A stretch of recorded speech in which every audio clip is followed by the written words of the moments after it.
I'm back, and we're gonna have a chat today. Let me shut the door to the bedroom because that's where all the noise comes from.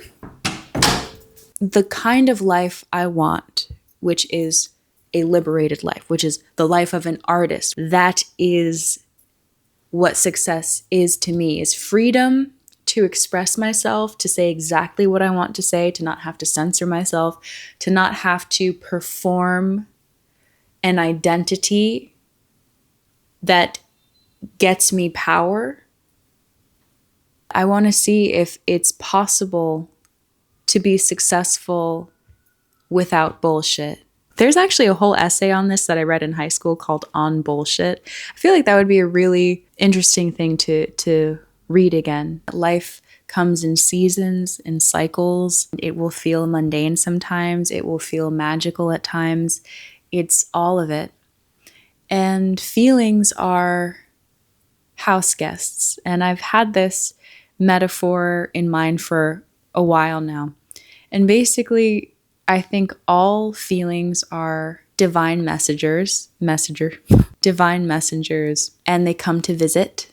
But it's my job to take care of these guests, to sit down with them and have a conversation. So today, anxiety visited me, and I sat down with this feeling. What brings you in today? And anxiety was like, you invited me and you called me in here when you decided to drink coffee on an empty stomach. You right. I did do that. I'm actually imagining like the fear character from Inside Out. Like that's who came in, even though anxiety was like a different character, whatever. What anxiety showed me was a biscuit, a digestive biscuit. And he was like, eat this when you have coffee at least. It turned from a digestive biscuit into like wheat. And I was like, oh, you want me to have fiber with my caffeine. Like, it's just this process of being in communication with your feelings and to not treat your house guests with disrespect or disdain, because it's not up to you to determine how long your house guests stay. They're divine. You're not going to convince them to leave with being rude. Does that make sense? They come with a divine message. And you can't get that message unless you sit down with it and have a chat. Another example is sometimes I feel icky in my sexuality, and that there's a long story about why that happens. But in general, there is a cultural shame around sexuality. It's a strange power that a lot of us don't really sit down with to understand. Your worth is attached to that as well. So when you feel like there's something shameful about your sexuality, your value is lessened because of it, because your power has been diminished by somebody or something or some power over you that decides your worth. It's a whole mixed bag of stuff. But in sitting down with the feeling of shame, you understand why it's there.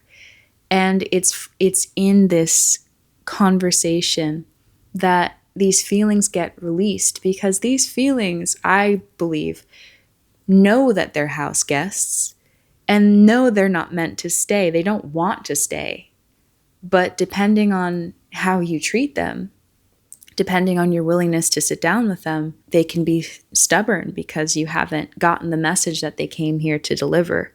You know what I mean? So just having rapport with your feelings and, sitting down with them in a sort of meditation space or journaling is one of the most helpful things I do to cope with being alive. Sometimes you do have to cope with being alive. Sometimes it's a lot. Sometimes it's overwhelming. Knowing how to deal with your feelings is essential. It is essential. When you feel overwhelmed, it's important to understand why you feel overwhelmed and maybe how you invited that overwhelm to come. I have a good relationship with my feelings, and not a lot of people, have that. And it makes it very difficult to be in relationship to people who don't really have a good relationship with their feelings, because you just kind of become a caretaker, and that's exhausting. Person has to understand how to be with themselves, how to be with their feelings, or else it's just unpleasant. Anyways, can feel kind of isolating sometimes.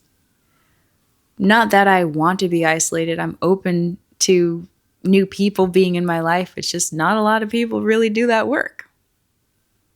And, that's just a reality, I guess. Okay, I think I'm done talking. I will see you in the next one. Bye.